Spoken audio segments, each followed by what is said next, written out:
Hello wonderful gardeners and welcome back to Smart Garden. If you're watching this, chances are you're committed to growing food in a way that works with nature rather than against it. That's exactly what we're all about here, and today, we're diving deep into a topic that creates a lot of confusion in the sustainable gardening world.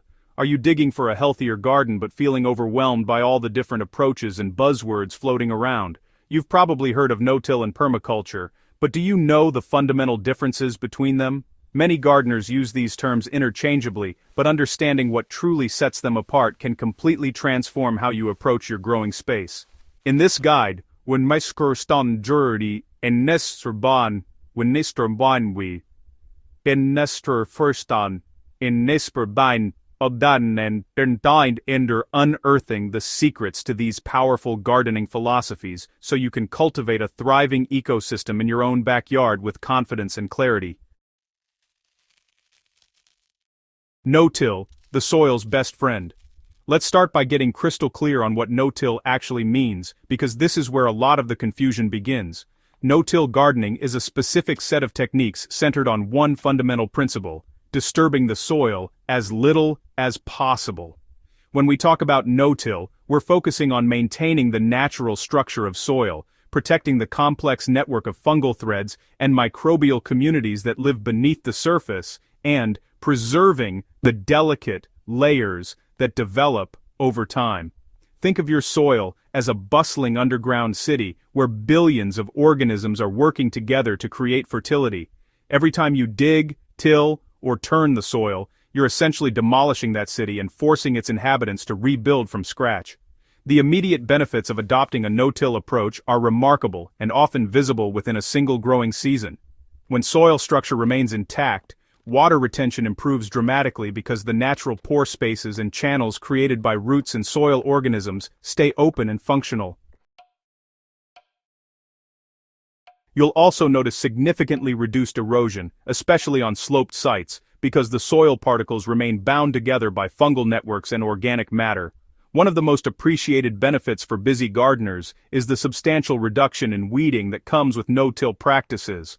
When you avoid turning the soil, you're not constantly bringing buried weed seeds to the surface where light triggers their germination, meaning fewer weeds competing with your crops.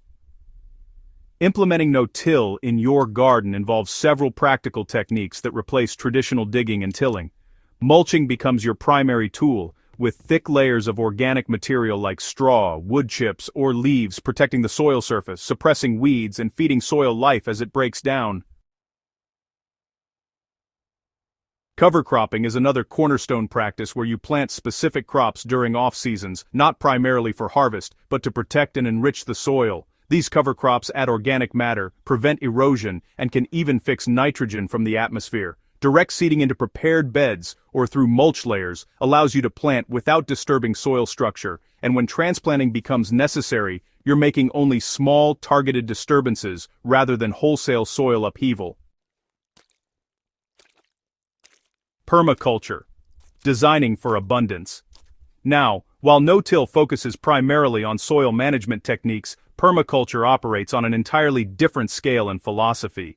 Permaculture is not just a gardening method, but a comprehensive design system for creating sustainable, human habitats that mimic the patterns and relationships found in natural ecosystems.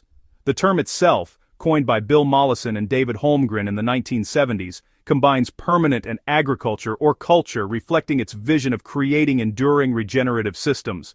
At the heart of permaculture lie three core ethics that inform every design decision: earth care, which emphasizes rebuilding natural capital and healing damaged ecosystems; people care, which focuses on meeting human needs while supporting community well-being; and fair share, which advocates for limiting consumption and redistributing surplus resources. At the heart of permaculture lie three core ethics that inform every design decision: earth care, which emphasizes rebuilding natural capital and healing damaged ecosystems; people care, which focuses on meeting human needs while supporting community well-being; and fair share, which advocates for limiting consumption and redistributing surplus resources. These ethics translate into 12 design principles that guide how permaculturists arrange elements in their landscapes, from observing patterns in nature to stacking functions so each element serves multiple purposes. Permaculture in practice looks remarkably diverse because it adapts to local conditions and individual needs. For example, a food forest might layer productive trees, shrubs, and ground covers to create a self-maintaining edible landscape that mimics woodland ecology. Water harvesting systems could include swales ponds and rain gardens that capture and slowly release precipitation rather than allowing it to run off. Some permaculture designs integrate animals like chickens or ducks into garden systems where they provide pest control, fertilizer, and eggs, while benefiting from shelter and food scraps. The key is that every element is thoughtfully placed to create beneficial relationships with other elements, reducing waste and external inputs while increasing overall system resilience.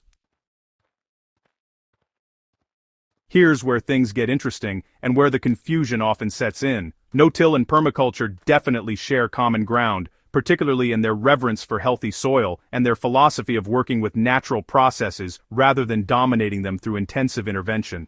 Both approaches recognize that soil is alive and that supporting soil biology is fundamental to long-term productivity and sustainability. You'll find many permaculture designers enthusiastically incorporating no-till techniques into their systems because these methods align perfectly with permaculture's regenerative goals. However, the crucial distinction is this: no-till is a specific toolkit of soil management practices, while permaculture is an overarching design philosophy that encompasses everything from site layout and water management to energy flows and social structures. Permaculture can absolutely incorporate no-till methods, and often does, but it extends far beyond soil cultivation to address the entire property and even community-scale systems. You could practice no-till without engaging with permaculture's broader design framework, focusing solely on how you manage your growing beds. Conversely, you could design a permaculture system that doesn't emphasize no-till if other priorities like intensive annual vegetable production take precedence in certain areas.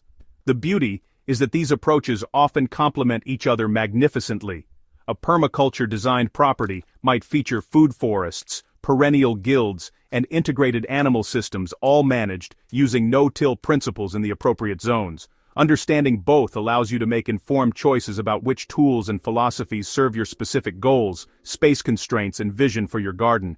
So how do you decide which approach, or combination, is right for your garden? Start by honestly assessing your goals, available time, space, and resources. If you're primarily focused on improving soil health in existing vegetable beds and reducing maintenance, diving into no-till techniques might be your perfect starting point. If you're dreaming bigger about transforming your entire property into a productive, regenerative landscape that provides food, habitat, and beauty while minimizing inputs, then studying permaculture design will give you the framework to make that vision real. The wonderful news is that you don't have to choose just one path or implement everything at once. Start small, experiment, observe what works in your specific conditions, and build from there. Connect with local gardening communities, take workshops, and don't be afraid to adapt these principles to your unique situation. Both no-till and permaculture are about working intelligently with nature, and that journey looks different for every gardener. If you found this guide helpful in clarifying these important concepts, please subscribe to Smart Garden for more practical, in-depth gardening wisdom.